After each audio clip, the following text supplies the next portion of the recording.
Hi, എൻ്റെ പേര് ചിഞ്ചു കൃഷ്ണൻ. ഞാൻ ഇന്നിവിടെ വന്നിരിക്കുന്നത് ഒരു സിനിമാ വിശേഷവുമായിട്ടാണ്. ശ്രീലക്ഷ്മി പ്രൊഡക്ഷൻ അവതരിപ്പിക്കുന്ന സതീഷ് ദിലീപ് കൂട്ടുകെട്ടിൽ എൻ്റെ അമ്മയ്ക്ക് എന്ന സിനിമാ വിശേഷവുമായിട്ടാണ് ഞാനിവിടെ വന്നിരിക്കുന്നത്. പക്ഷെ വിശേഷം പറയുന്നതിന് മുന്നാലെ നമുക്ക് അതിന്റെ കുറച്ച് സീനുകൾ കാണാം. കണ്ടതിനു ശേഷം അതിന്റെ വിശേഷങ്ങൾ അവരോട് പങ്കുവയ്ക്കാം. എൻ്റെ അമ്മയ്ക്കായി നൽകിടും ഞാൻ, എൻ്റെ അമ്മയ്ക്കായി നൽകിടും ഞാൻ.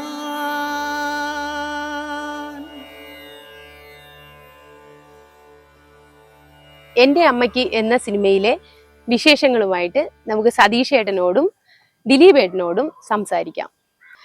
സതീഷ് ഏട്ടാ, ചേട്ടൻ അധ്യാപകനല്ലായിരുന്നു? ആണ്.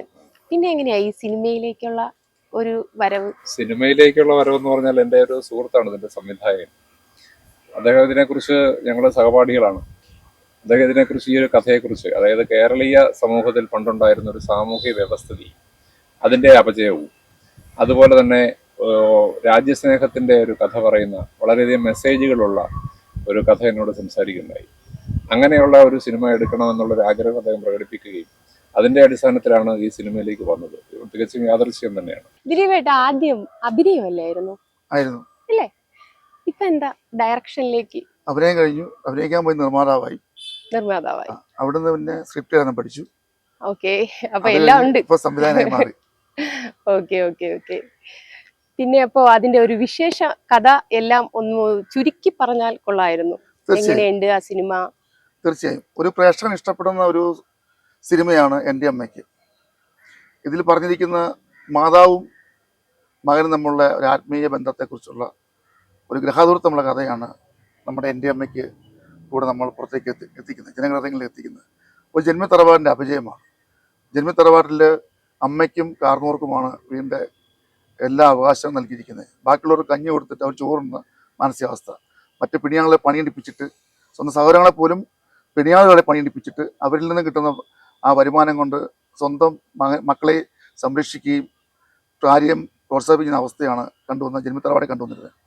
അവിടെ ഒരു ഭർത്താവ് നഷ്ടപ്പെട്ട വിധവയായ ഒരമ്മ സ്വന്തം മകനെ ഭർത്താവിൻ്റെ ഇഷ്ടമായ കരസേനയിലെ ഉദ്യോഗസ്ഥനാക്കാൻ വേണ്ടി അവരുടെ കെട്ടുതാലിൽ പണയം വെച്ചിട്ട് ആ മകൻ്റെ അതിനെ സഹായിച്ചു കൊടുക്കുന്ന ഒരു കഥയാണത്. ഭർത്താവ് മിലിറ്ററി ഉദ്യോഗസ്ഥനായിരുന്നു, അദ്ദേഹം ഒരു ബ്ലാസ്റ്റിങ് കൊല്ലപ്പെടുന്നതാണ്.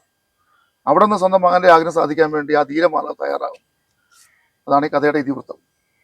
ഓക്കെ സതീഷ് ഏട്ടാ, ഇതൊരു കുട്ടികൾക്ക് വേണ്ടിയിട്ടുള്ള ഒരു സിനിമയാണ് എന്ന് പറയുന്നത്, അതിലെന്തെങ്കിലും? കുട്ടികൾക്ക് വേണ്ടിയല്ല, എല്ലാവർക്കും, നമ്മുടെ രാജ്യത്ത് ജീവിക്കുന്ന എല്ലാ മനുഷ്യർക്കും ഇത് ആസ്വദിക്കുകയും ചെയ്യാം, ഉൾക്കൊള്ളുകയും ചെയ്യാം. നേരത്തെ സൂചിപ്പിച്ചതുപോലെ ഇതൊരു സാമൂഹ്യമായ അപജയത്തിന്റെ ആവിഷ്കാരങ്ങളും അതോടൊപ്പം തന്നെ രാജ്യസ്നേഹത്തിന്റെ മെസ്സേജുകളും എല്ലാം ഇതിനകത്തുണ്ട്. അപ്പോൾ ഒരു പ്രേക്ഷകൻ എങ്ങനെ ഉൾക്കൊള്ളുന്നു എന്നുള്ളതാണ്. ഇതിനകത്ത് തമാശകളുണ്ട്, പാട്ടുണ്ട്, എല്ലാം ഉൾച്ചേർന്നിട്ടുള്ള ഒരു പൂർണ്ണ സിനിമ തന്നെയാണ് ഇത് എന്ന് തീർച്ചയായിട്ടും പറയാം. സതീഷ് ഏട്ടാ, വേറൊരു ചോദ്യം കൂടെ. ഇതിലെ പ്രധാന കഥാപാത്രങ്ങൾ ആരാ ചെയ്തിരിക്കുന്നത്? നായകന്മാരായി പ്രധാനമായും ചെയ്തിരിക്കുന്നത് സീമാജി നായരാണ്. അതുപോലെ തന്നെ കോട്ടയം പുരുഷൻ, ബിന്ദു രാമകൃഷ്ണൻ, പിന്നെ സോമച്ചേട്ടൻ കോട്ടയം, പിന്നെ ഹരിയേട്ടൻ തുടങ്ങി സിനിമകളിൽ പ്രാവീണ്യം തെളിയിച്ചിട്ടുള്ള ബിന്ദു രാമകൃഷ്ണൻ ഉൾപ്പെടെ പ്രഗത്ഭമതികളായിട്ടുള്ള കഥാപാത്രങ്ങളെ അവതരിപ്പിച്ച് പരിചയമുള്ള ധാരാളം ആളുകൾ ഇതിനകത്ത് വർക്ക് ചെയ്തിട്ടുണ്ട്.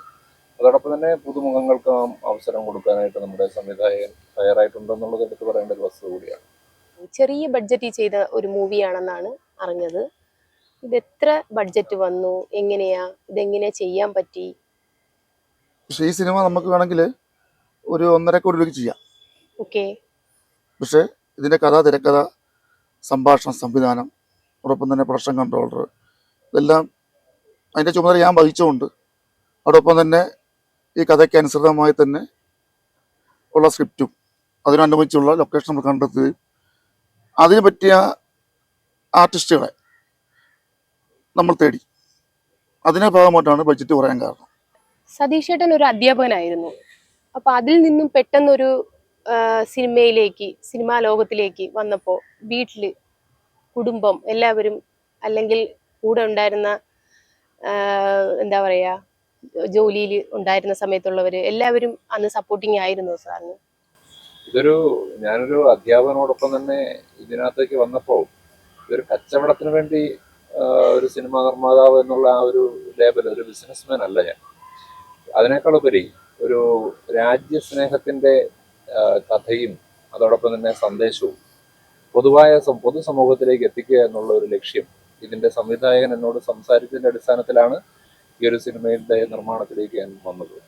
പിന്നെ കുടുംബവും സഹപ്രവർത്തകരും ഒക്കെ പരിപൂർണമായിട്ടും സപ്പോർട്ടായിരുന്നു. കാരണം എന്താണെന്ന് വെച്ചാൽ ഇതിനകത്ത് അമിതമായ ലാഭമോ മറ്റു കാര്യങ്ങളോ ഒന്നും പ്രതീക്ഷിച്ചുകൊണ്ടല്ല, എങ്കിൽ കൂടി പൊതുസമൂഹത്തിന് ഗുണകരമാകുന്ന ഒരു കഥയുടെ ആവിഷ്കാരം എന്നുള്ള നിലയ്ക്കാണ് നമ്മൾ ഈ സിനിമ നിർമ്മിക്കാനായിട്ടുള്ള ഒരു പ്രേരണയും പ്രചോദനവുമായത്. ഇത് കഴിഞ്ഞാലും സതീഷ് ചേട്ടൻ സിനിമ ചെയ്യും എന്നൊരു സിനിമ ചെയ്യുമെന്ന് പറഞ്ഞാൽ നമ്മുടെ അതിന്റെ ഒരു കഥയും തിരക്കഥയും അതോടൊപ്പം തന്നെ അതിനകത്ത് പൊതുസമൂഹത്തിന് എന്ത് മെസ്സേജ് കൊടുക്കാൻ പറ്റും എന്നുള്ളതിനെ കുറിച്ചുള്ള ആലോചനയുടെ ബാക്കി പത്രമായിരിക്കും തുടർന്നുള്ള സിനിമകൾ. സതീഷ് ഏട്ടന്റെയും ദിലീപ് ഏട്ടന്റെയും സിനിമ എന്റെ അമ്മയ്ക്ക് എന്ന സിനിമ നിങ്ങൾ എല്ലാവരും പോയി തിയേറ്ററിൽ കാണുക.